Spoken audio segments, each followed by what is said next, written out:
നോക്കൂ, ദേ ഈ ഇരിക്കുന്ന താറാവുകളെ ദേ ഇതുപോലെ ആക്കാം. അപ്പോ വെൽക്കം ടു കുക്ക് വിത്ത് അച്ചാർ. വൃത്തിയാക്കി വെച്ച താറാവിനെ ഒരു പാത്രത്തിലേക്ക് ഇട്ട് ഇഞ്ചിയും വെളുത്തുള്ളിയും മിക്സിയിൽ അടിച്ചതും കഷ്ണങ്ങളാക്കിയ ഉരുളക്കിഴങ്ങും ചെറിയ കഷ്ണങ്ങളായി അരിഞ്ഞ പച്ചമുളകും അരിഞ്ഞെടുത്ത തക്കാളിയും മഞ്ഞപ്പൊടി, മുളക് പൊടി, ഗരം മസാല, കുരുമുളക് പൊടി, ഒരു സ്പൂൺ ഉപ്പുമിട്ട് നന്നായി മിക്സ് ചെയ്തെടുക്കണം. തവിയോ കയ്യിലോ ഉപയോഗിക്കാതെ കൈകൊണ്ട് മിക്സ് ചെയ്യുന്നതാണ് വളരെ നല്ലത്.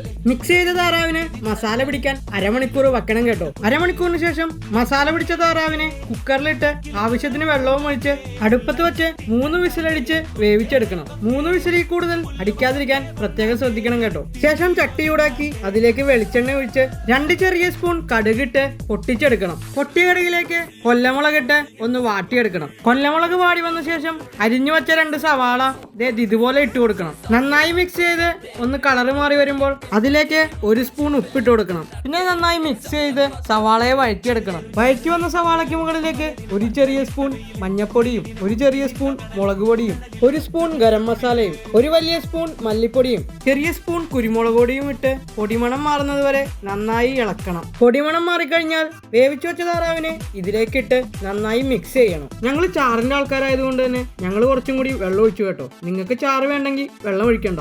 ഒന്ന് മിക്സ് ആക്കിയിട്ട് ലോ ഫ്ലെയിമിൽ ഒരു 15 മിനിറ്റോളം തിളക്കാൻ വെച്ചു. സംഭവം തിളച്ചു വരുമ്പോൾ ഒരു മണം വരും. എന്റെ മോനെ, അതൊരൊന്നൊന്നര ഐറ്റം തന്നെയാണ്. 15 മിനിറ്റിന് ശേഷം ഇതുപോലെ കോരിയെടുത്ത നമ്മുടെ താറാവ് കറി റെഡിയായി. ഞങ്ങൾ ഈറ്റ് വിത്ത് അച്ചാർ ടീം ആദ്യമായിട്ടാണ് താറാവ് കറി വെക്കുന്നതെങ്കിലും സംഭവം സൂപ്പർ ആയിരുന്നു. അപ്പോൾ അടുത്ത വീഡിയോ കാണും വരെ ബൈ.